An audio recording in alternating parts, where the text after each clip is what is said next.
Upang takasan ang nakatakdang kasal sa lalaking hindi niya mahal, tumakas ang mayamang heiress na si Celine Del Castro at nagpanggap bilang si Vicky. Isang mahirap, baduy at nerd na kasambahay sa mansyon ng masungit na CEO na si Dominic Mondragon. Isang gabi, dahil sa hindi inaasahang kaganapan, isinuko ni Celine ang kanyang iniingatan sa kanyang amo.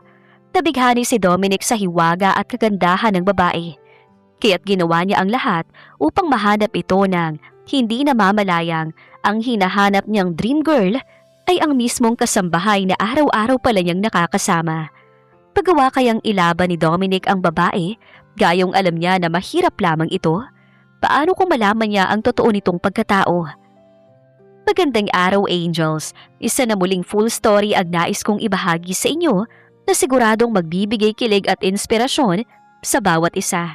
Pero bago tayo magpatuloy, kung bago ka pa lamang sa aking channel ay pakilike po ng ating video, paklik din ang subscribe button, gayon din ang bell icon para lagi kayong updated sa mga parating ko pang uploads.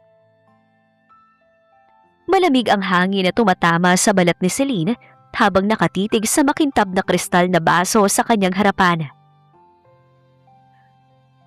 Sa kabila ng karangyaang nag-uumapaw sa napakalaking kainan ng mansyon ng pamilya Del Castro, ay tila kay bigat ng kapaligiran para sa kanya. Sa kabilang dulo ng mahabang lamesa ay nakaupo ang kanyang ama, si Don Roberto, na may hawak na wine glass at may malamig na tingin. Sa tabi nito ay si Chris, ang lalaking pilit na isinisiksik sa kanyang buhay. Cheer para sa nalalapit na pagsasama ng dalawang pinakamalaking pamilya sa negosyo. Nakangiting wika ni Don Roberto habang itinataas ang kanyang baso. Ang boses nito ay puno ng otoridad, isang boses na hindi kailanman nasanay na tinatanggihan. Si Chris na nakasuot ng mamahaling tuxedo at may smirk sa kanyang mga labi ay humarap kay Celine. Ang mga mata nito ay punong-puno ng pagmamataas at pagnanasa na bahagyang nagpataas ng balahibo ng dalaga sa labis na kapuutan. I am really looking forward to our wedding, Celine. You know you belong to me now, right? Pabulong ngunit mariing sabi ni Chris habang pilit na hinahawakan ang kamay ni Celine sa ibabaw ng lamesa. Ang kanyang mga daliri ay gumapang ng walang pakundangan, tila ba isa ng pag-aari ang dalaga. Mabilis na inilayo ni Celine ang kanyang kamay at marahang ibinaba ang kanyang kubyerto sa pinggan.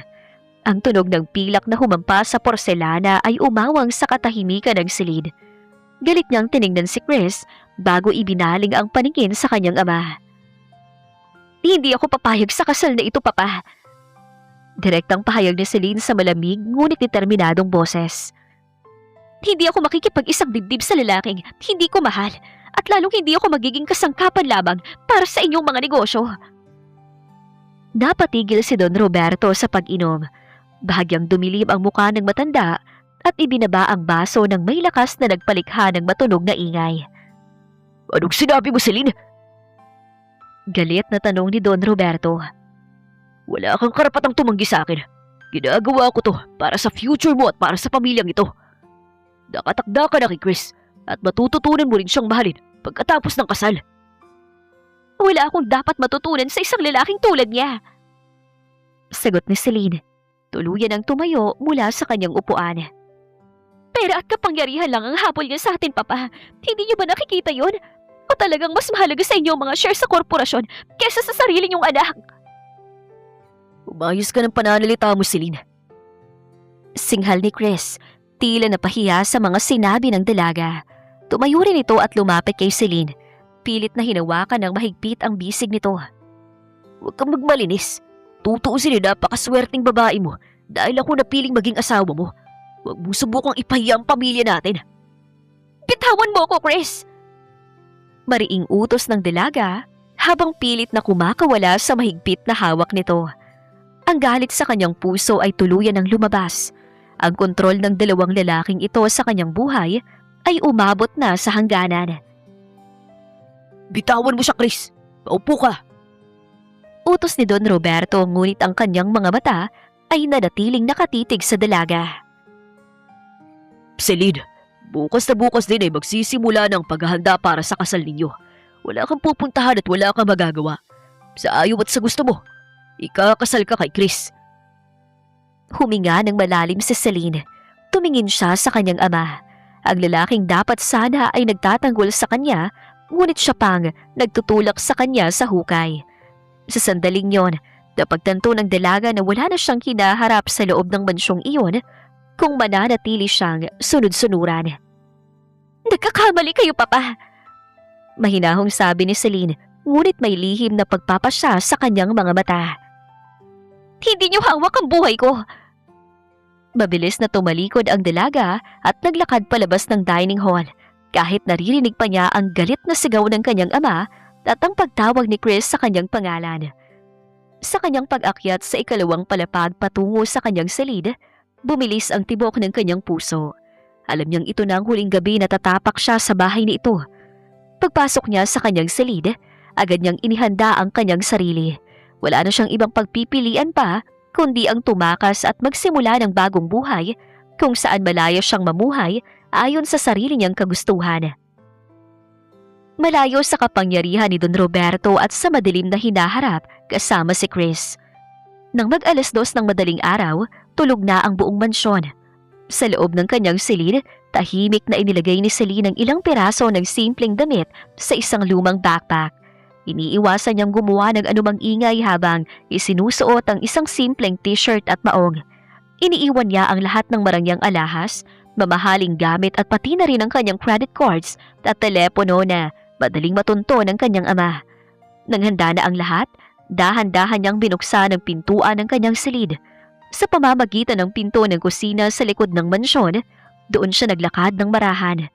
Ngunit bago pa man siya makarating sa pinto, nagulat siya nang may biglang magsalita mula sa madilim na bahagi. Saan ang punta mo? Gabing-gabi na, senyorita! Napatigil si Celine at mabilis na napaatras. Nang mabuksan ang maliit na ilaw sa kusina, nakita niya si Manang Rosa, ang matagal ng kasambahay ng mga Del Castro na halos tumayong pangalawang ina na rin sa kanya mula nang pumanaw ang kanyang ina. Manang Rosa! Pabulong at kinakabahang saad ni Celine. Puno ng pag-aalala ang mga mata ng matanda habang nakatitig sa bag na nakasabit sa kanyang balikat. Tatakas ka, hindi ba? Mahinang tanong ni Manang Rosa habang lumalapit sa dalaga. Narinig ko ang sigawan ninyo ni Don Roberto kaninang hapunan. Celine, napakadelikado ng gagawin mo. Nangilid ang luha sa mga mata ni Celine at hinawakan ang mga kamay ng matanda. Patawarin niyo ako, Manang, pero hindi ko po kayang magpakasal kay Chris. Mamamatay ako sa lungkot at galit kapag nagkataon. Kailangan ko pong umalis dito.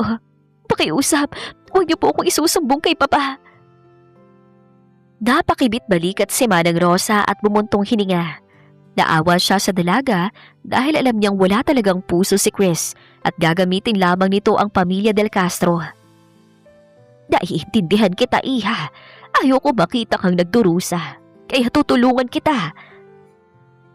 Nawala ng tinig sa puso ni Celine. Paano po, Manang? Ang pamangkin kong si Vicky ay nakatakdasa nang pumasok bilang kasambahay sa Maynila ngayong linggo. Ngunit tumawag siya kahapon at sinabi nagkasakit siya at hindi na makakapunta. Nag-aamo niya doon ay isang mayamang negosyante na naghahanap ng bagong katulong para sa kanyang bansyon. Walang nakakakilala kay Vicky doon dahil sa pamamagitan lamang ng agency at rekomendasyon ko na pagkasunduan ng lahat. Nagliwanag ang mukha ng dalaga. Gagamitin ko ang pangalan ni Vicky. Magpapakalayo-layo ako bilang isang kasambahay. Ngunit hindi ka pwedeng pumunta roon ng ganyan ang hitsura mo. Masyado kang maganda at halatang lumaki sa yaman. Madali kang makilala ng mga tauhan ng ama mo kapag naghanap sila sa Maynila. Kinuha ni Manang Rosa ang isang lumang malaking salamin na may kapal na frame mula sa kanyang drawer, kasamang isang maluwag at medyo luma na damit. Agad na isinuot ni Celine ang malalaking salamin na bahagyang tumatakip sa kanyang magagandang mata.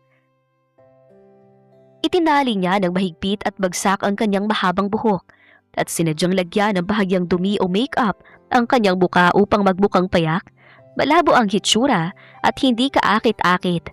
Isang tunay na nerd na malayo sa glamorosang heiress na si Celine Del Castro. Mula ngayon, ikaw na si Vicky Santos. Pabulong na sabi ni Manang Rosa habang inaayos ang kwelyo ng damit ng dalaga.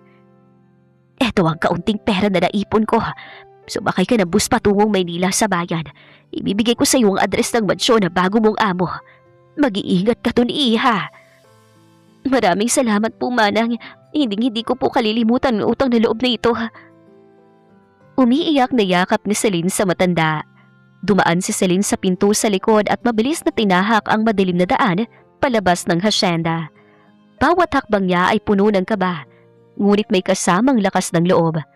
Nang makasakay siya sa huling biyahe ng bus patungong Maynila, napasandal siya sa bintana at pinagmasdan ng unti-unting paglayo ng kanyang dating buhay.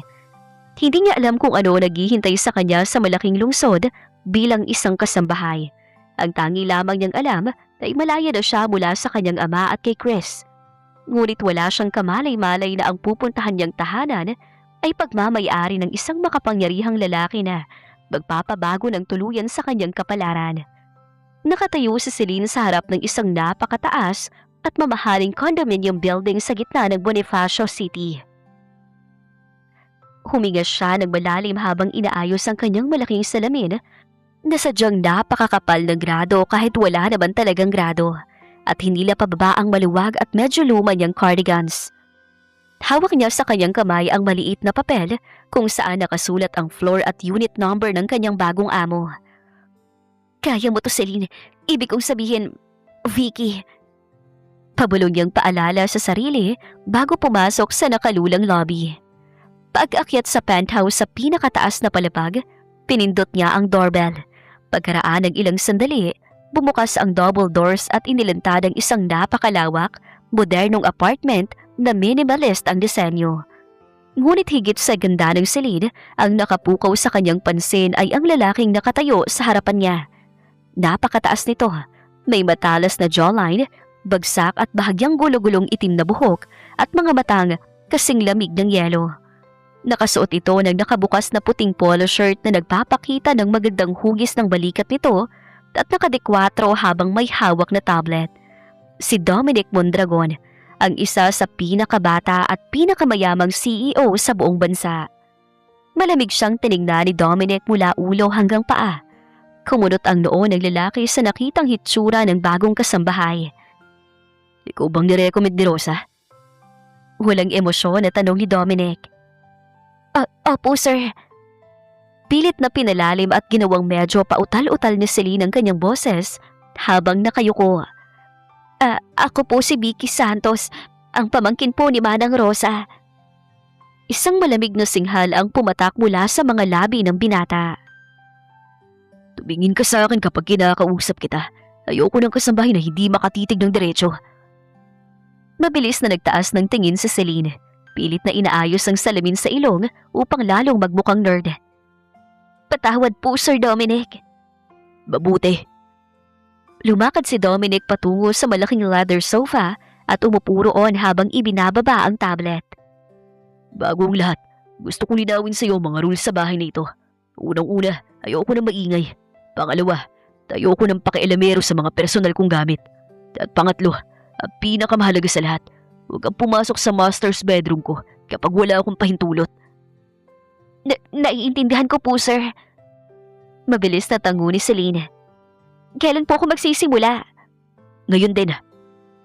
Sagot ng binata habang nakatitig pa rin sa kanya nang may pagtataka.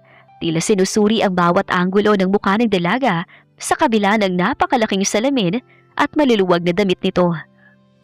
May iba ka pa bang kasama sa Maynila? Wala po, sir. Kayo lang po at ang trabahong ito ang pinunta ko rito. Sagot ng dalaga. Mabuti kung ganun. Tumayo si Dominic at lumapit sa kanya. Sa bawat hakbang ng lalaki ay tila lumiliit ang espasyo sa pagitan nila. Naaamoy ni Celine ang mamahaling pabango nito. Ipakikita ko sa iyong silid mo. Maliit lang yan sa tabi ng labahan, pero sapat na para sa iyo. Salamat po, sir. Hindi po kayo magsisisi na kinuha niyo ako. Sabi ni Celine habang pilit na iniiwasan ang tingin ng binata. Bago tuluyang tumalikod si Dominic upang ituro ang silid, muli nitong pinagmasdan si Celine. Ewan ko ba, May iba sa'yo, Vicky. Mukha kang napaka-nerd at clumsy. Pero ang mga kilos mo, tila hindi ka sanay maglingkod. Bumilis ang tibok ng puso ni Celine. Pilit siyang ngumiti ng awkward at yumuko.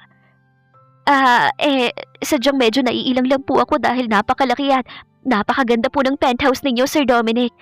Probinsyana po kasi ako eh. Tinitigan pa siya ni Dominic ng ilang segundo bago bahagyang tumango. Siguraduhin mo lang na marunong kang maglinis at magluto. Ayoko sa lahat na nag-aaksaya ng oras ko. Opo sir, aayusin ko po ang lahat. Sagot ng dalaga. Habang sinusundan niya ang likod ni Dominic patungo sa kanyang kwarto, pilit na pinakakalma ni Celine ang kanyang sarili. Nakatakas nga siya sa kanyang ama at kay Chris.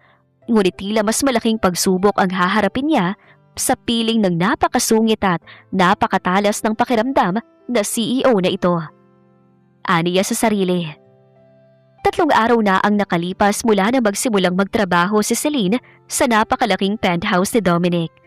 Sa kabila ng pagiging mailap at masungit ng binata, unti-unti nang nasasanay si Celine sa kanyang bagong gawain bilang si Vicky, ang nerd na kasambahay. Mula sa library, narinig ni Celine ang tunog ng pinto ng penthouse. Pumasok si Dominic na bahagyang pasuray-suray ang lakad. Nakabukas ang unang 3 botones ng kanyang polo, gulo ang buhok at amoy na amoy ang malakas na aroma ng alak. Dumalo ito sa isang eksklusibong party at charity auction para sa mga matataas na negosyante. Sir Dominic, okay lang po ba kayo? Mabilis na lumapit si Celine habang inaalalayan ng binata sa balikat. Mabigat ang katawan ni Dominic, ngunit mabilis nitong ibinaling ang tingin sa kanya. Ang mga mata ng binata na madalas ay malamig ay tila nagliliyab ngayon sa labis na kalasingan at kakaibang init.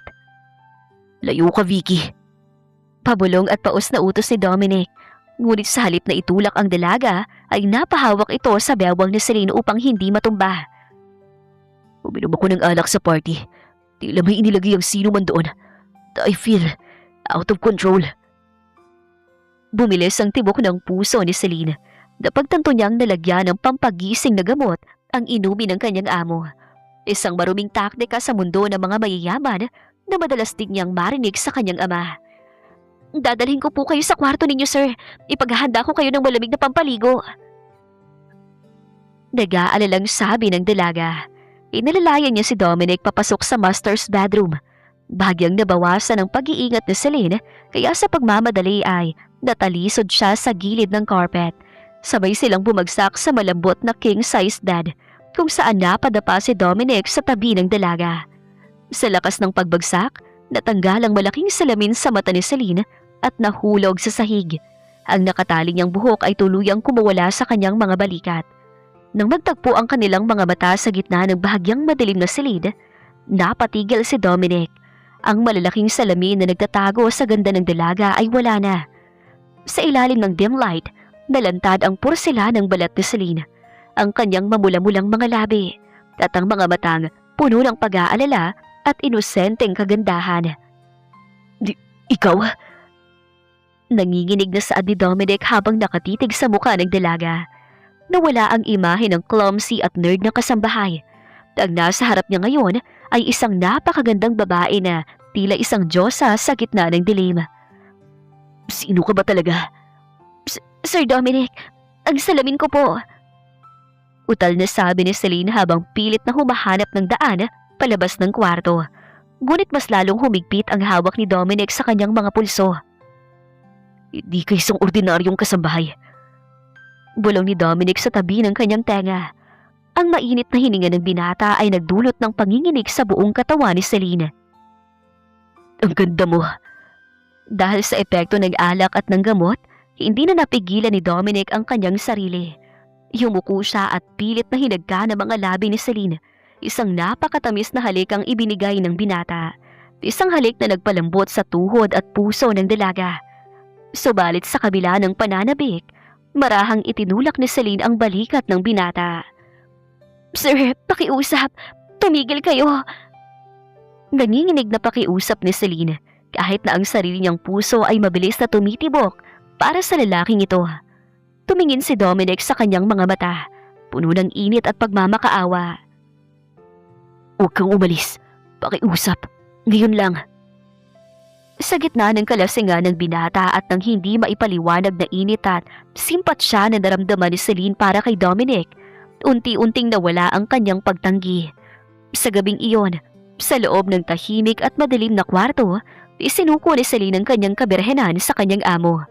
Isang gabi ng labis na pagmamahal at init na magpakailanman ay magbabago sa kanilang dalawa. Nagising si Celine sa unti-unting pagpasok ng liwanag ng araw mula sa malalaking bintana ng master's bedroom. Ang malamig na simoy ng hangin ay pumuputol sa katahimikan ng silid. Bahagya siyang gumalaw, ngunit nakaramdam siya ng kirot sa kanyang buong katawan. Isang paalala sa hindi malilimutang kaganapan kagabi. Sa kanyang tabi ay nakahiga si Dominic. Payapa ang mukha habang mahigpit pa ring nakayakap sa kanyang bewang.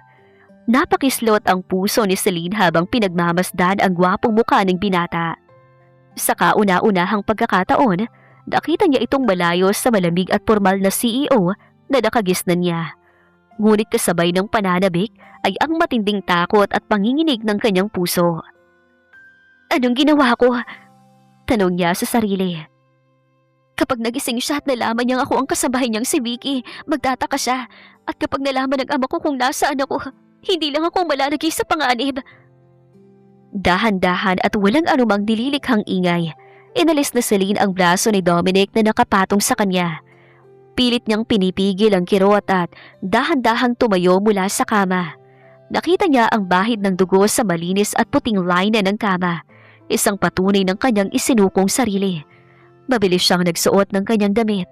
Kinuha niya ang kanyang malaking salamin sa sahig, itinali ng mahigpit ang buhok at dahan-dahang lumabas ng silid patungo sa sarili niyang maliit na kwarto. Pagkapasok niya ay napasandal siya sa pinto at napaiyak ng tahimik. Hindi niya pinagsisisihan ang nangyari. Ngunit alam niyang kailangan niyang mag-ingat ng husto. Pagkalipas ng 2 oras, nagising si Dominic. May katamtamang sakit sa kanyang ulo dahil sa epekto ng alak at ng gamot na inilagay sa kanyang inumin kagabi. Ngunit nang idilat niyang kanyang mga mata, agad niyang naramdaman ang bakanting espasyo sa kanyang tabi. Mabilis siyang napaupo sa kama. Tumingin siya sa paligid, ngunit wala ang babaeng nakasama niya kagabi. Ang tangi lamang naiwan sa ibabaw ng malambot na unan, nayang amoy ng sariwang bulaklak at ang bakas ng pulang dugo sa puting kumot.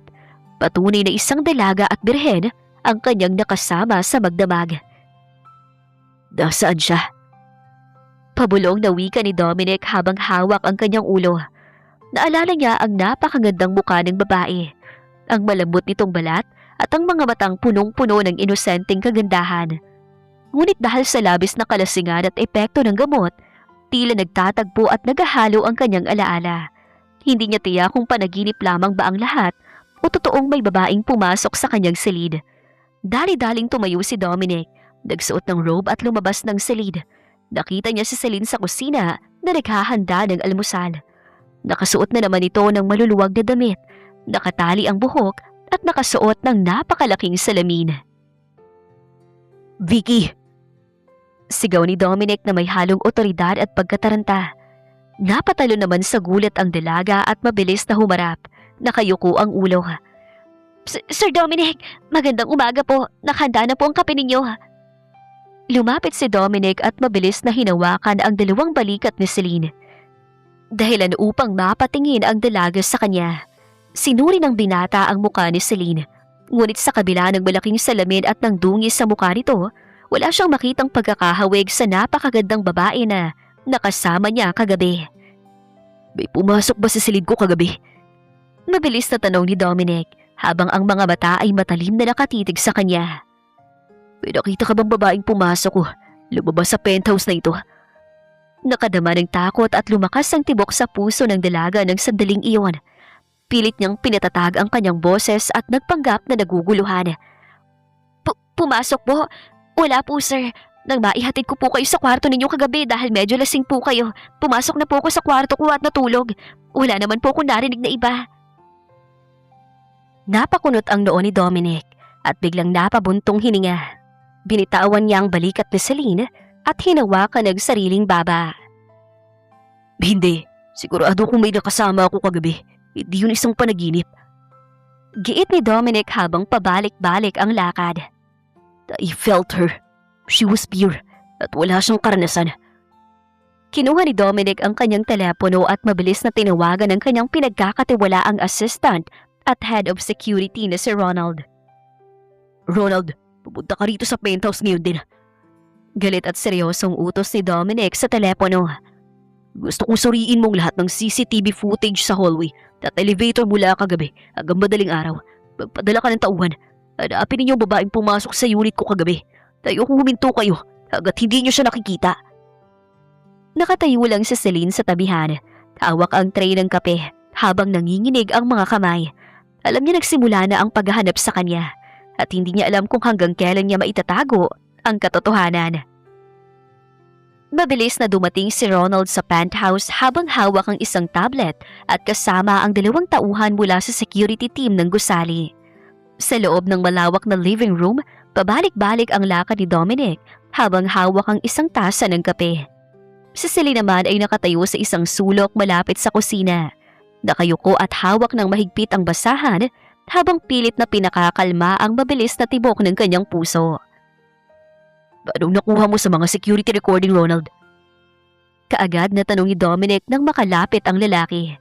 Umiling si Ronald habang nakatitig sa screen ng kanyang tablet. Sir Dominic, pinaayos ko na sa security head ang lahat ng footage sa hallway at sa elevator mula 7:00 ng gabi hanggang kaninang 7:00 ng umaga. Wala pong ibang taong pumasok o lumabas sa penthouse ninyo bukod sa inyo at kay Vicky. Napatigal si Dominic at mabilis na napaangil. Imposible! Sigurado kung may nakasama ako sa kwarto ko kagabi, Ronald. Naaamoy ko pa rin ang bango niya. Amoy ng mga sariwang bulaklak at sapagita. At may marka sa kama ko. Tumingin si Ronald kay Celine at tila nagtataka. Pagkatapos ay ibinaling muli ang tingin sa kanyang boss. Sir, baka naman po sa venue ng party ninyo nakilalang babae at pumasok kayo magkasama nang hindi napansin ng kamera dahil sa sakop ng blind spot. Wala akong kasamang umuwi mula sa party. Buliyaw ni Dominic.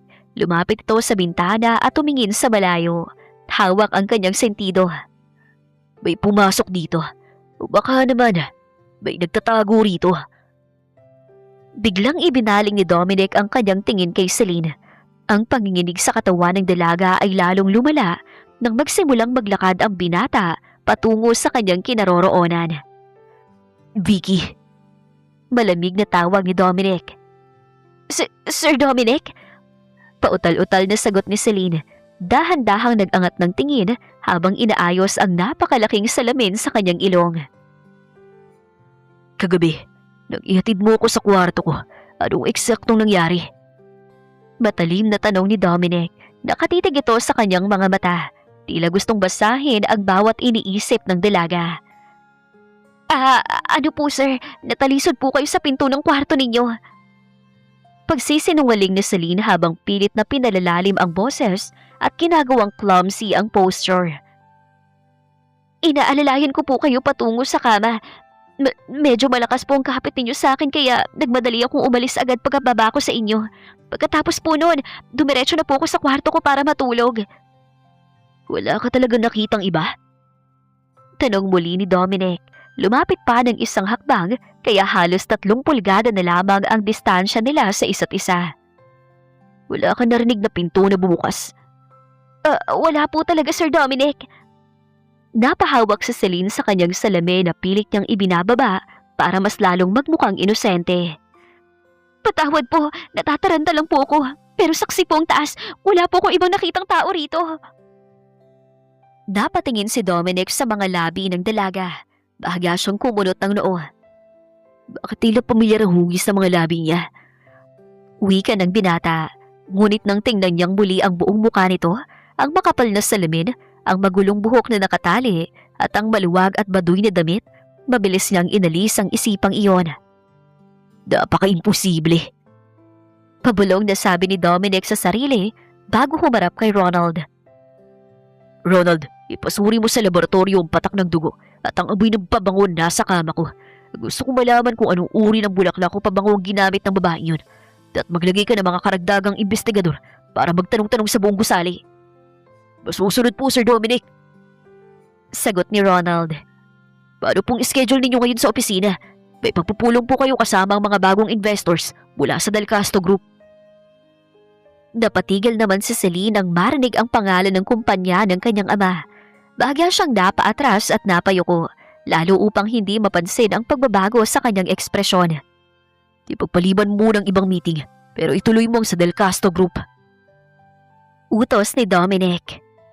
Nabalitaan kong tumakas sa nag-iisang anak na babae ni Don Roberto Del Castro na si Celine. Gusto kong makipag-usap sa matanda kung kailangan niya ng tulong sa paghanap kapalit ng mas malaking share sa proyekto. Naiintindihan ko po, sir. Tango ni Ronald. Bumaling muli si Dominic kay Celine at tila nakapansin sa bahagyang panginginig ng mga kamay nito. Vicky, bakit tila namumutla ka? May sakit ka ba? Wala po, Sir Dominic. Mabilis na iling ng dalaga habang pilit na ngumingiti ng bahagya. Medyo nagulat lang po ako sa mga nangyayari. Maglilinis na po ako sa kusina. Sige, siguraduhin mo malinis ang buong master's bedroom ngayong araw at palitan mo ang lahat ng punda. Malamig na sabi ni Dominic bago tumalikod at sumama kay Ronald palabas ng penthouse. Nang masara ang pinto, napaupo si Celine sa sahig at mabilis na humawak sa kanyang dibdib habang hinahabol ang kanyang hininga. Napakalapit na, konti na lang at mabubuko na ako. Pabulong niyang sabi sa sarili, ngunit mas lalo siyang natakot sa narinig. Nakikipag-ugnayan na ang kanyang ama kay Dominic. Kapag nagkataong makita siya ng mga tauhan ng kanyang ama sa paligid ng binata, tuluyan ang masisira ang kanyang pagtatago. Abala ang buong kumpanya ng Mondragon Financial Group sa pagdating ng mga importanteng bisita. Sa loob ng marangyang opisina ni Dominic sa pinakataas na palapag ng gusali, tahimik na nag-aayos ng mga dokumento si Ronald, habang si Dominic naman ay nakatitig sa bintana. Malalim ang iniisip. Ang mga alaala noong gabing yon ay pabalik-balik sa kanyang isip. Ang malambot na balat, ang inosenteng halik, at ang kakaibang bango ng babaeng hanggang ngayon ay hindi pa rin matagpuan ng kanyang mga tauhan. Bahagyang bumukas ang pinto at pumasok si Don Roberto kasama si Chris. Masasalamin sa mukha ng matanda ang labis na pagod at galit, habang si Chris naman ay halatang naiinip at balisa. Magandang araw, Don Roberto. Chris, maupo kayo. Malamig ngunit formal na bati ni Dominic habang lumalapit sa conference table. Salamat, Dominic. Bungad ni Don Roberto bago bumuntong hininga ng malalim. Patawad kung medyo naging madalang ang komunikasyon natin itong mga nakaraang araw. May malaking problema lang na kinakaharap ang aming pamilya. Nabalitaan ko nga ho. Tumango si Dominic habang tinititigan ang dalawa. Balitang tumakas daw ang iyong nag-iisang anak na babae na si Celine. Totoo po ba? Nagtagis ang mga bagang ni Chris sa tanong ng binata. Isang malaking kasiraan ang ginawa ng babae yun. Tumakas siya bago ang aming kasal.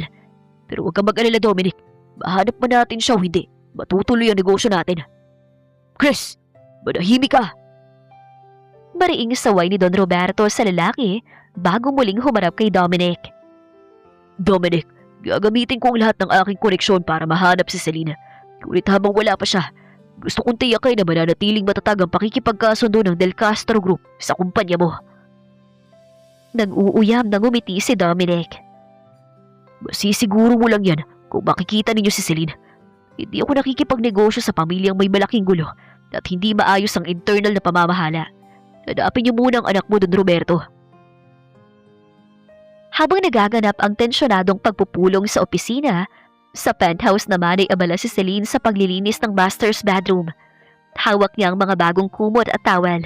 Nang pumasok siya sa kwarto ni Dominic, nakaramdam siya ng matinding panginginig. Ang amoy ng pabango ng binata ay nakakalat pa rin sa ere na nagpapaalala sa kanya sa bawat segundo ng gabing isinuko niya ang kanyang sarili rito. Habang iniligpit niya ang mga gamit sa gilid ng mesa, may napansin siyang isang maliit na babasaging bote at isang folder na may tatak na confidential. Dahan-dahan niyang binuksan ang folder at halos huminto ang kanyang paghinga sa nakita. Ito ang ulat ng laboratorio na ipinagawa ni Dominic. Nakasulat doon ang resulta ng pagsusuri sa natagpuang dugo at amoy sa kama. Sample analysis: wild rose and French, lavender blend, target identity, unknown female. Pinapasuri niya talaga ang lahat. Pabulong na wika ni Celine sa sarili. Naaalala niya na ang pabangong ginagamit niya bago siya tumakas sa kanilang mansyon ay isang special blend ng wild rose at lavender. Isang natatanging pabango na ipinagawa pa ng kanyang yumaong ina para sa kanya lamang. Kailangan kong mag-ingat kapag nalaman niyang ang amoy nito ay mula sa pabango ng pamilya Del Castro. Madali niyang maiuugnay ang lahat. Bulong ng dalaga sa sarili. Mabilis niyang itinago ang folder pabalik sa pwesto nito at tinapos ang pag-aayos ng higaan. Ngunit habang nagmamadali siyang lumabas ng silid, hindi niya napansin na nahulog mula sa kanyang lumang bulsa ang isang maliit na handkerchief. Isang sapin sa kamay na may nakabordang letrang CD na ibinigay sa kanya ng kanyang ina. Nang hapon ding yon, bumalik si Dominic sa penthouse mula sa opisina. Salubong ang kanyang mga kilay at halatang mainit ang ulo dahil sa walang maayos na usapan nila ni Don Roberto at Chris. Vicky! Tawag ni Dominic habang inalis ang kanyang coat at ibinato sa sofa. Mabilis na lumabas ang dalaga mula sa kusina. Nakatungo at nakaayos muli bilang ang nerd na kasambahay. Sir Dominic, may kailangan po kayo? Gawan mo ko ng kapeng walang asukal at inayos mo ba ang kwarto ko? Tanong ni Dominic habang naglalakad patungo sa kanyang silid. Opo sir, malinis na po ang buong master's bedroom. Sagot ni Celine habang nagmamadaling pumunta sa kusina. Pumasok si Dominic sa kanyang silid upang magpalit ng damit. Ngunit bago pa man siya makarating sa kanyang closet, may napansin siyang maliit na puting tela na nakalapag sa sahig malapit sa footboard ng kama. Lumapit siya at pinulot ito. Nang buksan niya ang panyo, naramdaman niya ang pamilyar na amoy, ang amoy ng wild rose at lavender. At sa sulok ng panyo, malinaw na nakaborda gamit ang gintong sinulid ang mga letrang CD. Nanlamig ang buong katawan ni Dominic. Matalim itong tinitigan ng panyo at agad na naging alerto ang kanyang mga mata. CD? Pabulong nitong wika. Celine Del Castro? Tumingin si Dominic sa pinto ng kanyang silid kung saan kalalabas pa lamang ng kasambahay. Isang matinding duda at pagtataka ang biglang sumagi sa kanyang isip. Mabilis siyang lumabas ng kwarto hawak ang panyo. Determinado na alamin kung kanino talaga nagmula ang bagay na ito. Hawak ng mahigpit ni Dominic ang panyong may burdang CD. Habang mabilis na naglalakad, palabas ng kanyang silid. Ang kanyang mga mata ay pinaliligiran ng matinding pagtataka at hinala. Sa kusina, tahimik na nagtitimpla si Celine ng kape. Nanginginig ang kanyang mga daliri sa tuwing naaalala ang pangalan ng kanyang ama na nabanggit sa usapan kanina. Ngunit pilit niyang pinalalakas ang sarili upang hindi mahalata. Vicky! Isang malamig at baritonong boses ang umalingaw-ngaw sa likuran ni Celine. Sa gulat ng dalaga, halos maitapon niyang kutsarang hawak. Mabilis siyang humarap, nakatungo at pilit na inaayos ang salamin sa kanyang ilong. Sir Dominic, eto na po ang kape ninyo. Ihahatid ko na po sana. Sulat kanino ito? Putol ni Dominic sa kanyang sasabihin. Inilagay ng binata ang panyo sa harapan ng mukha ni Celine. Napatigil si Celine. Ang kanyang puso ay parang natanggal sa kinilalagyan nang makita ang sariling panyo. Ang panyong may inisyal ng kanyang tunay na pangalan. Mabilis siyang nag-isip ng maipapalusot habang pinipigilan ang panlalamig ng kanyang mga kamay. Yan po ba sir? Pautal-utal na sagot ng dalaga. Dahan-dahang inabot ang panyo, ngunit agad itong inilayo ni Dominic. Sa akin po yan sir, nahulog ko po siguro habang nagliligpit sa kwarto ninyo. Nang uuyam na kumunot ang noo ni Dominic, isang hakbang ang ginawa ng binata patungo sa kanya.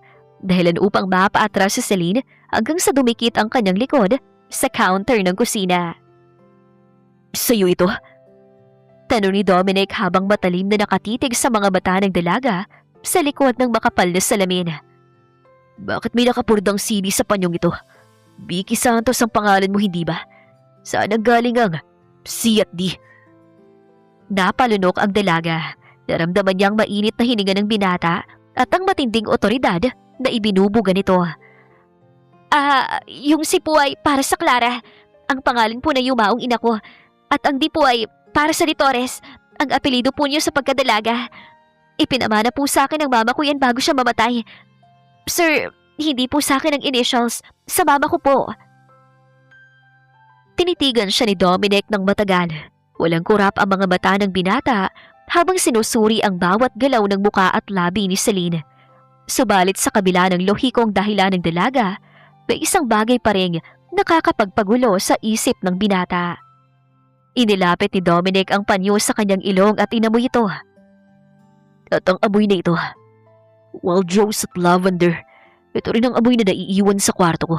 Bakit ang isang simpleng kasambahay na tulad mo ay may hawak na panyong kapareho ng amoy na babaeng pumasok sa silid ko noong gabing yun? Bumilis ng husto ang tibok ng puso ni Celine. Pilit siyang nagpanggap na naguguluhan at natatakot.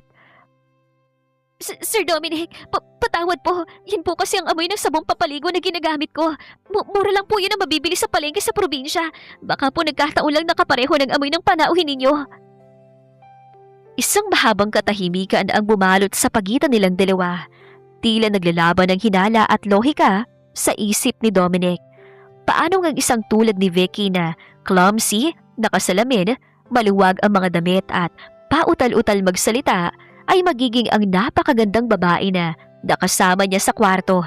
Hindi nagtutugma ang dalawang imahe sa kanyang utak. Ngunit may isang bagay na hindi maitatanggi ni Dominic. Sa tuwing malapit siya kay Vicky, nararamdaman niya ang parehong kuryente at panginginig sa kanyang puso. Siguraduhin mo lang na hindi ka nagsisinungaling sa akin, Vicky. Dahil kapag nalaman kong may itinatago ka sa akin, hindi mo magugustuhan ang gagawin ko. Wala po akong tinatago, sir. Nakayukong bulong ni Celine.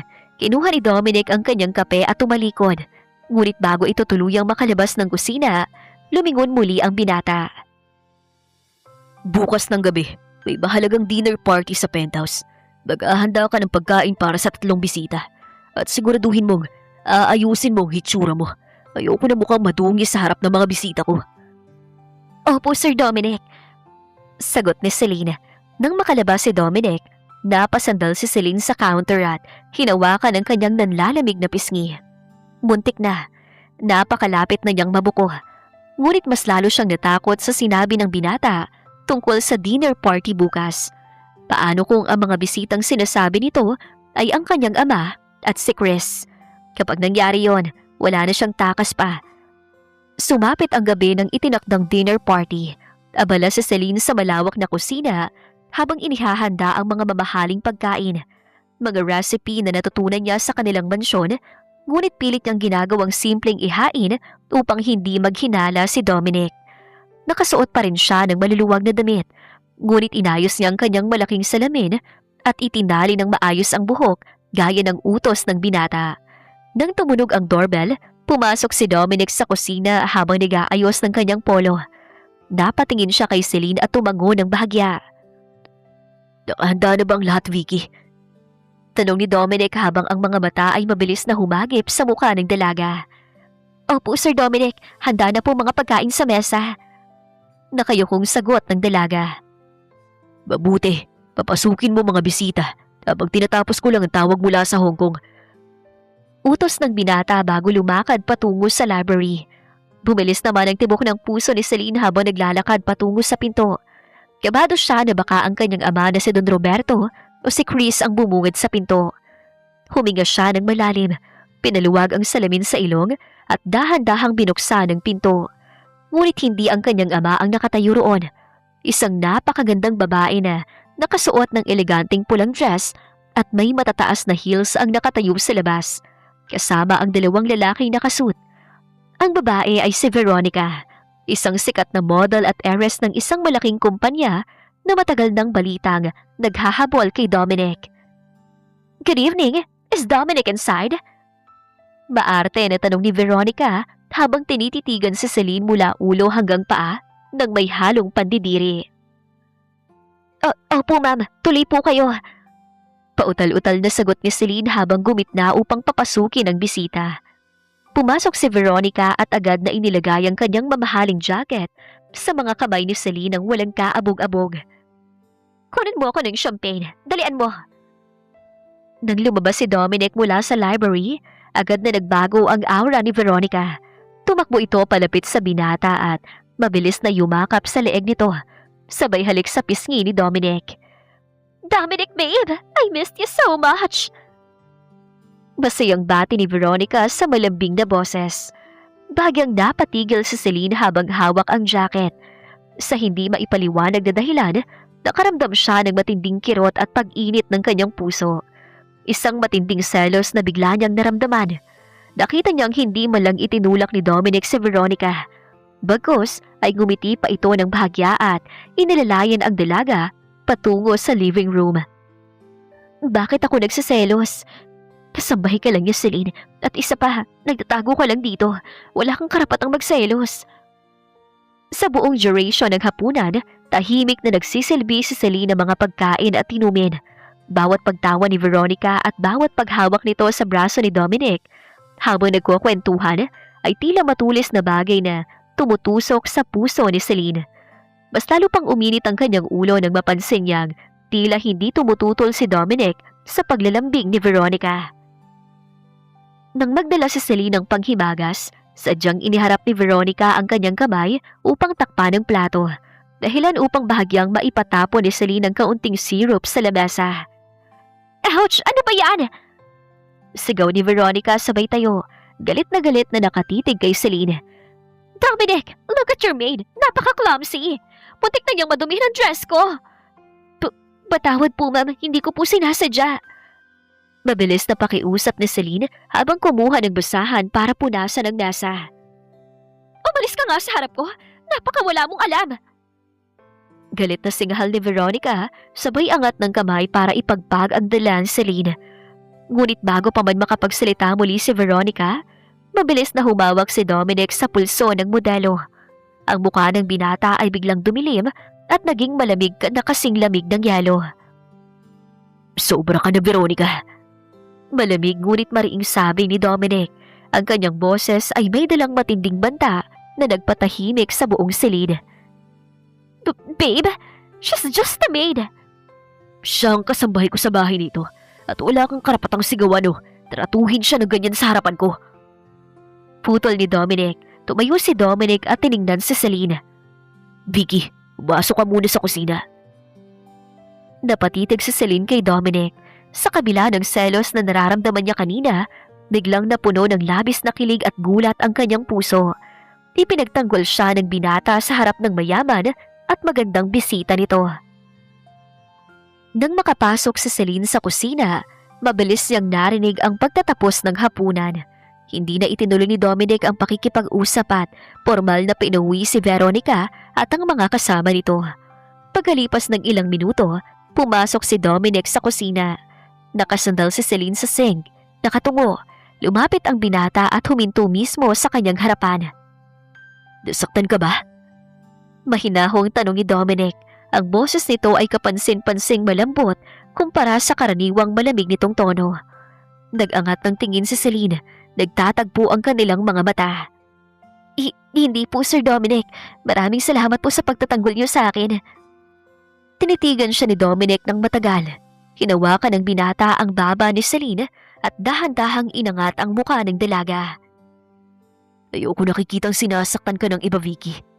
Iwan ko kung bakit, pero ayoko nakikita ka nahihirapan. Bumilis ng husto ang tibok ng puso ni Celine. Sa sandaling yon, sa gitna ng matinding selos, kilig at panganib, napagtanto ni Celine na hindi na lang basta pagtatago ang dahilan kung bakit siya nananatili. Nagsisimula na siyang mahulog ng tuluyan sa kanyang amo. Ilang araw pa ang nakalipas mula noong gabing yon, ngunit ang tensyon sa pagitan ni Dominic at Celine ay mas lalong tumindi.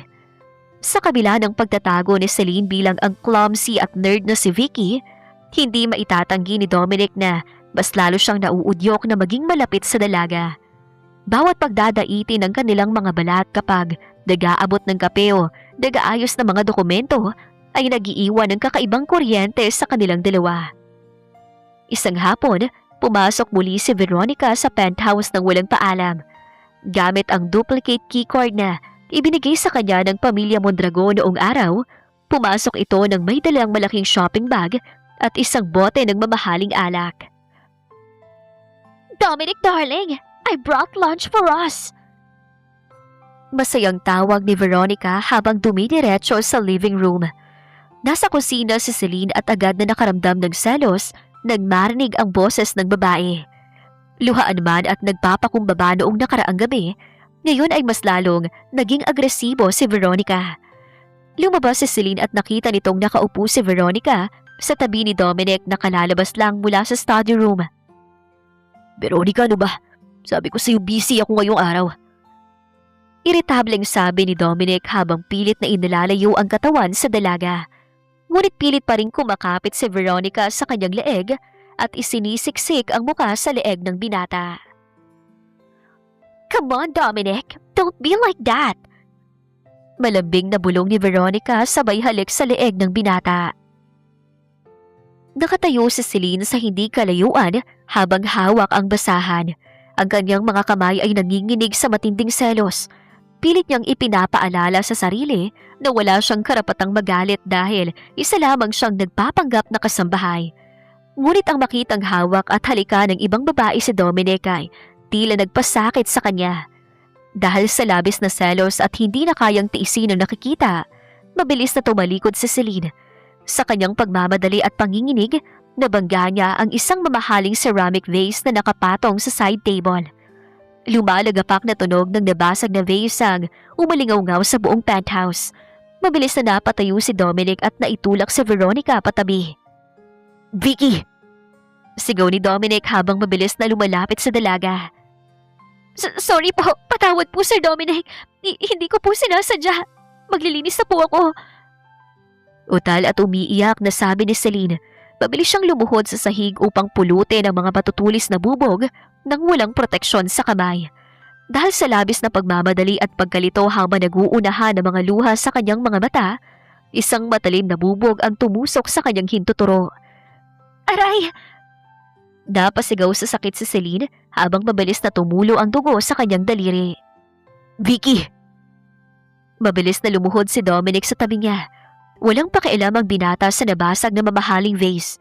Kaagad niyang hinawakan ang kamay ni Celine at pilit na itinayo ang dalaga. Clumsy ka talaga.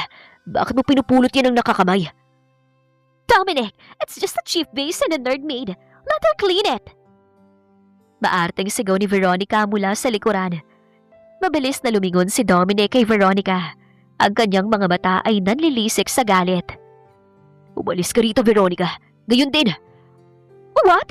Ipinagtatanggol mo na naman ang mate na yan over me? Hindi makapaniwalang sigaw ni Veronica. Umalis ka na bago ko pa ipawalan ng bisang lahat ng kontrata ng kumpanya ninyo sa Mondragon Group. Umalis ka. Bulyaw ni Dominic. Natakot si Veronica sa matinding galit ng binata kaya mabilis nitong kinuha ang kanyang bag at nagmamadaling lumabas ng penthouse habang nagdadabog. Nang maiwan silang dalawa, agad na inakay ni Dominic si Celine patungo sa sofa. Kinuha ng binata ang first aid kit at mabilis na ginamot ang sugat sa daliri ni Celine. Tahimik ang buong silid. Ang tangi lamang naririnig ay ang mabigat na paghinga ni Dominic at ang mahinang paghikbi ni Celine. Bakit ka ba kasi nagmamadali?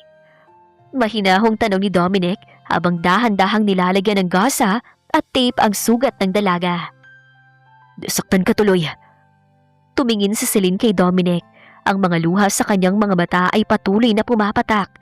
Ang matinding kilig at pagmamahal na itinago niya ay tuluyan ang lumabas dahil sa labis na selos at pag-aalala ng binata.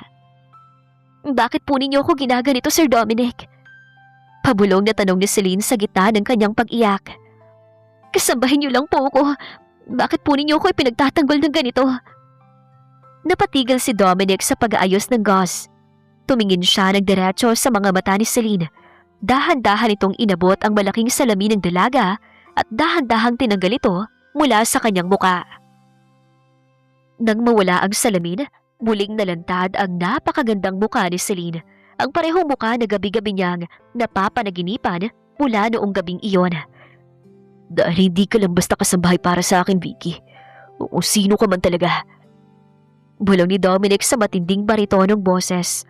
Lumapit ang muka ng binata sa kanya. At dahil nagsiselos ako kapag may ibang tumitingin sa'yo, katulad ng kung paano ka nagalit na makita mo kami ni Veronica. Bumilis ng husto ang tibok ng puso ni Celine. Bago pa man siya makapagsalita, iniyakap ni Dominic ang kanyang mga braso sa bewang ng dalaga at dahan-dahang hinalikan ang kanyang mga labi sa isang matamis, matindi at punong-puno ng init na halik. Ang bawat segundo pagkatapos ng halik na yon ay tila tumigil para kay Celine. Ang tamis at matinding init na idinulot ng mga labi ni Dominic ay nagpaalab sa lahat ng damdaming pilit niyang itinatago at itinutulak sa kailaliman ng kanyang puso. Wala na ang malaking salamin sa kanyang muka. Sa kauna-unahang pagkakataon mula nang magpanggap siya bilang si Vicky, tinitigan siya ni Dominic nang walang anumang harang ng may buong paghanga at labis na pagmamahal. Dominic! Pabulong na wika ni Celine. Ang kanyang mga mata ay basang-basa pa rin ng luha, ngunit puno ng panginginig. Huwag mong itanggi sa akin ang nararamdaman mo, Vicky. Pabulong na sagot ni Dominic habang ang kanyang daliri ay marahang naglalakbay sa makinis na pisngi ng dalaga. Naaamoy ko ang parehong pabango sa tuwing malapit ka sa akin. Ang mga labi mo, ang mga mata mo. Ikaw ang babae na kasama ko nung gabing yun, hindi ba? Bumilis ng husto ang tibok ng puso ni Celine. Ang pader na ginawa niya para sa kanyang pagpapanggap ay tuluyan ng nagkabitak-bitak. Dominic, pakiusap. Bakit ka nagtatago sa likod ng malalaking salamin at maluluwag na damit na yan? Bakit ka nagpapanggap na kasambahay kung ang totoong kagandahan mo ay nakakalula? Sino ka ba talaga? Bago pa man makasagot si Celine, muling hinalika ni Dominic ang kanyang mga labi. Ang halik na ito ay mas malalim at punong-puno ng matinding pananabik. Hindi na nakapagtanggi si Celine. Isinuko niyang muli ang kanyang sarili at yumakap sa leeg ng binata. Sa gitna ng penthouse, sa gitna ng panganib na mahuli, nagpadala ang dalawa sa matinding kilig at pagmamahal na matagal nang nag-aabang sa kanilang mga puso. Binuhat ni Dominic si Celine patungo sa master's bedroom. Walang alinlangan. Sa gabing yon, hindi bilang si Vicky na kasambahay at Sir Dominic na amo ang nagkatagpo, kundi dalawang taong labis na nagmamahalan at naghahangad sa isa't isa. Ang bawat haplos at halik ay nagiiwan ng markang magpakailanman ay hindi na mabubura. Kinabukasan, magkatabi silang nagising sa malambot na higaan. Nakasandal ang ulo ni Celine sa balikat ni Dominic habang ang kamay ng binata ay marahang naglalaro sa kanyang bagsak na buhok. Sa kauna-unahang pagkakataon sa loob ng maraming linggo, nakaramdam si Celine ng tunay na kapayapaan at kaligayahan. Hindi kita hahayaang umalis sa tabi ko. Kahit ano pang lihim mo, puprotektahan kita. Napadilat si Celine at napangiti ng bahagya. Isang matinding pagnanais na sabihin ang buong katotohanan ang bumalot sa kanya. Gusto na niyang ipagtapat na siya si Celine Del Castro, ang tumakas na heiress, upang wala ng anumang kasinungalingan sa pagitan nilang dalawa. Dominic, may gusto akong sabihin sa iyo. Mahinahong simula ni Celine habang dahan-dahang umuupo sa kama at tinatakpan ng kumot ang kanyang dibdib. Ang totoo niyan, ang tunay kong pangalan na hindi Vicky. Naputol ang sasabihin ni Celine nang biglang tumunog ng malakas ang telepono ni Dominic sa side table. Kumunot ang noo ng binata at inabot ang telepono. Ronald, ano yun? Iritableng tanong ni Dominic sa kanyang assistant.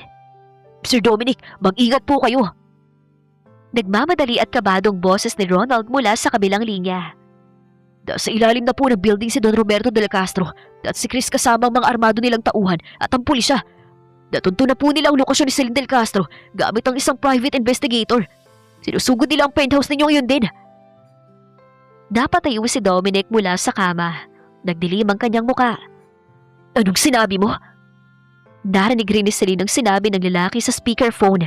Biglang namutla ang dalaga at nanginginig na napahawak sa kumot. Ang matinding takot na matagal niyang iniiwasan ay tuluyan ang dumating sa kanyang harapan. Nahanap na siya ng kanyang ama at ni Chris. Nanlamig ang buong katawan ni Celine habang pabalik-balik ang maikling alingaw-ngaw ng boses ni Ronald sa Celine. Ang kapayapaang kailan lang ay pinagsaluhan nila ni Dominic ay instant na nawasak. Mabilis na bumangon si Dominic habang si Celine naman ay nanginginig na isinuot ang kanyang damit. Bumilis ang tibok ng kanyang puso sa matinding takot at kawalan ng pag-asa. Dominic, patawad. Nanginginig na bulong ni Celine habang umaagos ang luha sa kanyang mga mata. Patawarin mo ako. Hindi Vicky ang totoo kong pangalan. Ako ang Celine Del Castro na hinahanap nila. Napatigil si Dominic habang isinusuot ang kanyang polo. Lumingon siya sa dalaga at sa kauna-unahang pagkakataon, nakita ni Celine ang labis na pagkagulat at pagkalito sa mga mata ng binata. Ngunit bago pa man makapagsalita si Dominic upang usisain ang buong katotohanan, narinig na nila ang malakas na kalabog at kalansing sa pintuan sa labas ng penthouse. "Buksan mo to, Mondragon! Alam naming nariyan sa loob ang anak ko!" Sigaw ng galit na boses ni Don Roberto mula sa labas. Tumingin si Dominic kay Celine pagkatapos ay mabilis na lumapit sa dalaga at hinawakan ang dalawang balikat nito. "Manatili ka rito sa silid, Celine. Huwag kang lalabas kahit anong mangyari." Dominic, delikado sila. Kasama nila si Chris at ang mga tauhan nila. "Hindi ko hahayaang may mangyaring masama sa iyo sa loob ng pamamahay ko." Mariing sabi ni Dominic bago mabilis na lumabas ng master's bedroom. Sa living room, tuluyan ang nabuksan ng mga tauhan ni Don Roberto ang pinto ng penthouse. Pumasok si Don Roberto kasama si Chris at ang 4 na armadong bodyguard.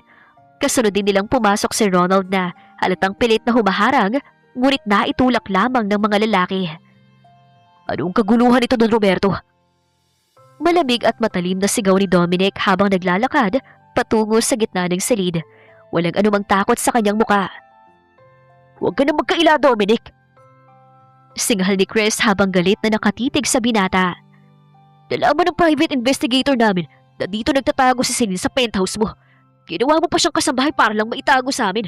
Anong maruming laro ito?" Nag-uuyam na tumawa si Dominic. "Kasambahay? Si Celine?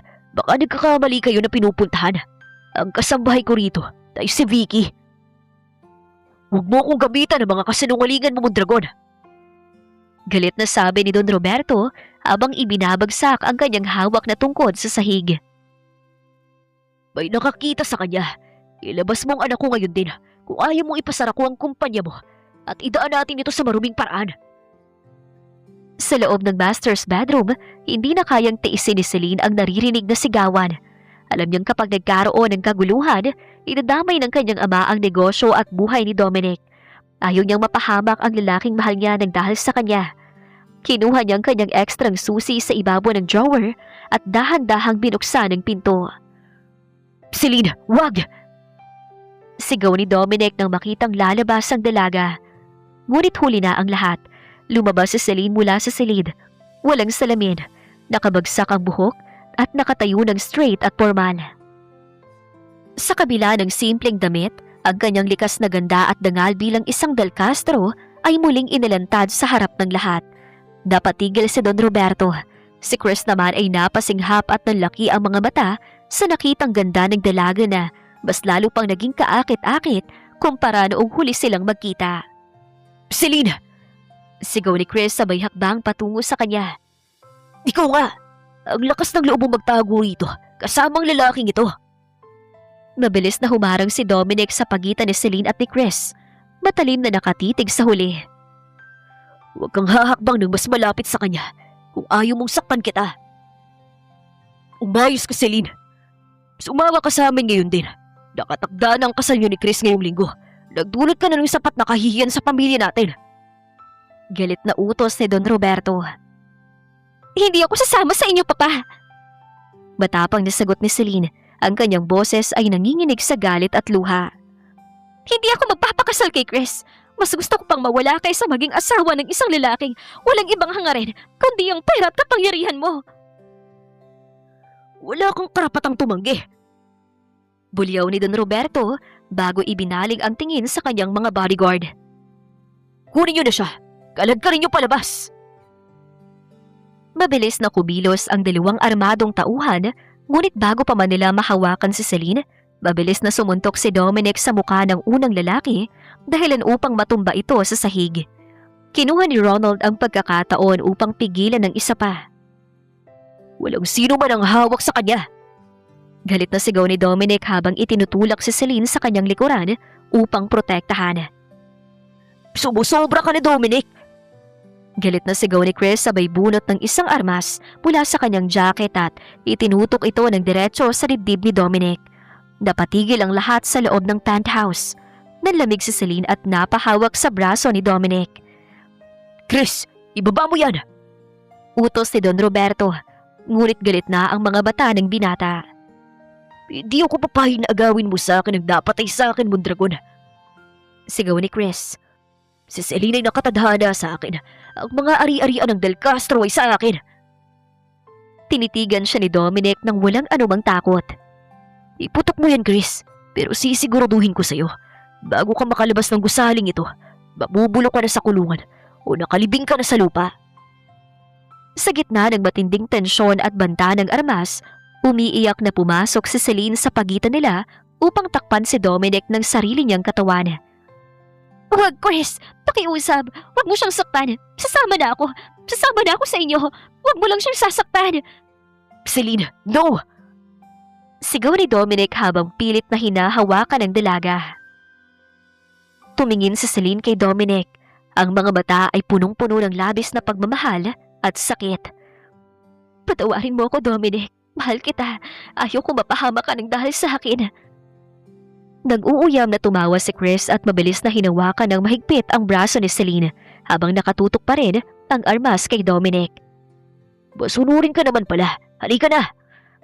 Pilit na nagwawala si Dominic, ngunit mabilis siyang hinawakan ng dalawang bodyguard ni Don Roberto. Nakita ni Dominic kung paano hilahin ni Chris at Don Roberto si Celine palabas ng penthouse habang umiiyak at nakatitig sa kanya ang dalaga. Dominic!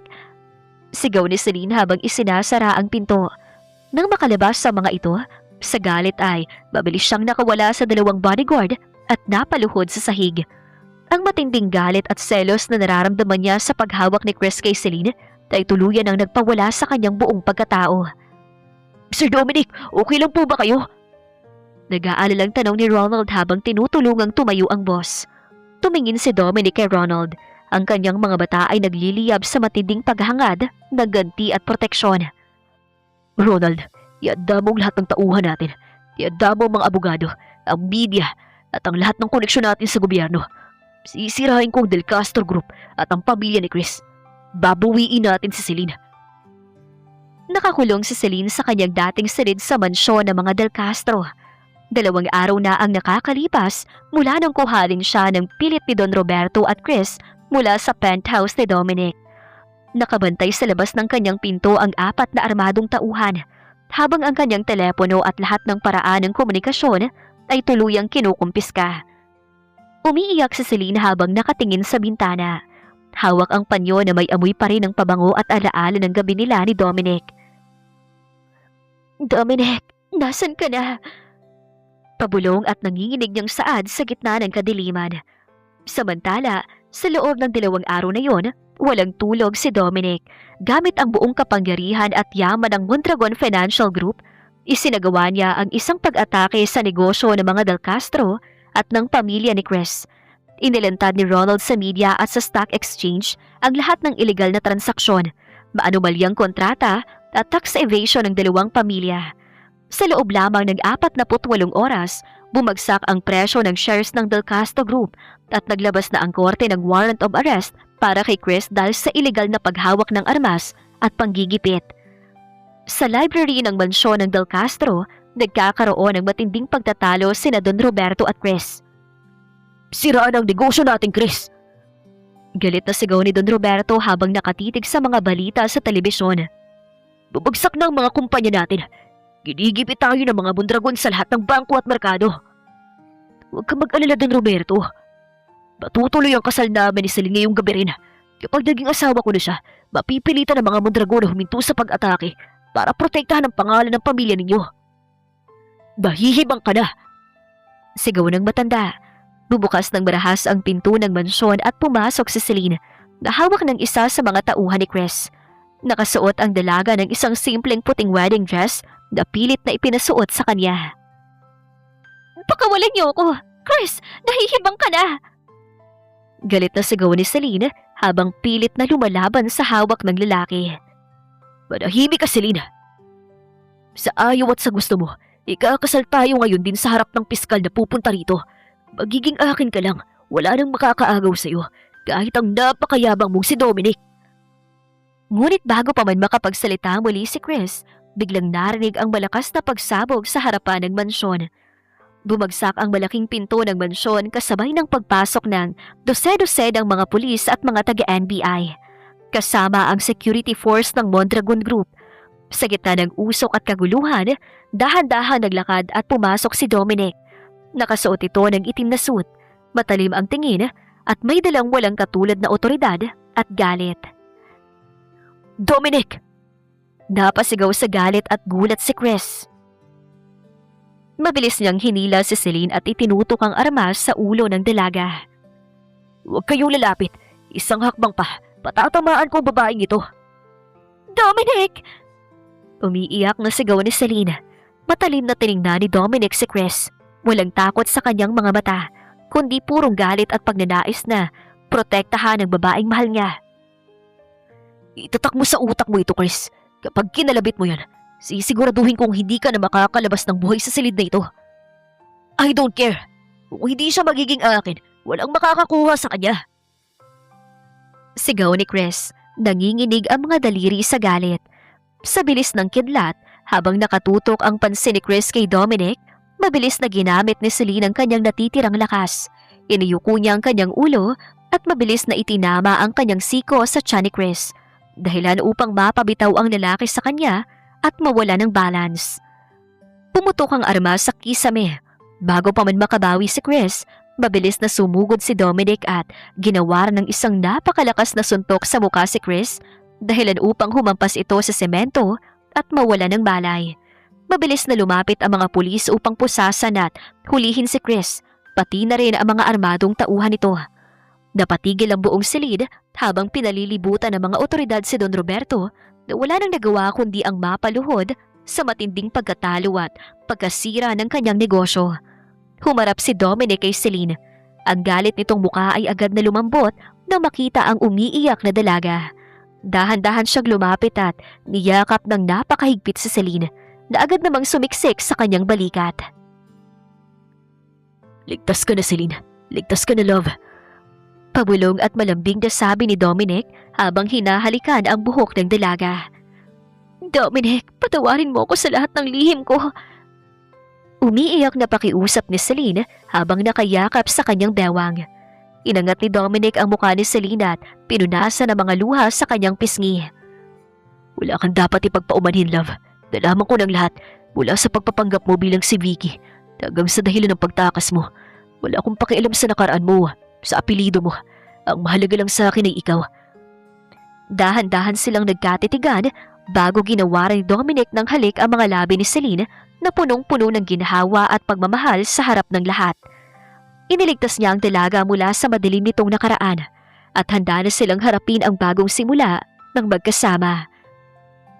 Lumipas ang 6 na buwan. Sa tulong ng mga abogado at ng kapangyarihan ni Dominic, tuluyang naayos ang mga legal na usapin. Habang si Chris at ang kanyang mga kasabwat ay formal ng nahatulan ng pagkakakulong dahil sa mga krimen at panggigipit. Si Don Roberto naman ay nagdesisyong magretiro na lamang sa probinsya upang magmuni-muni at humingi ng kapatawaran sa kanyang mga naging pagkakamali sa kanyang tanging anak. Sa kabila ng lahat ng gulong dumaan, ang pag-ibig ni Dominic at Celine ay mas lalo pang tumatag at nagniningning. Isang maaliwalas at napakagandang hapon sa isang eksklusibong beach resort sa Bataan. Nakatayo si Celine sa harap ng malaking salamin sa loob ng bridal suite.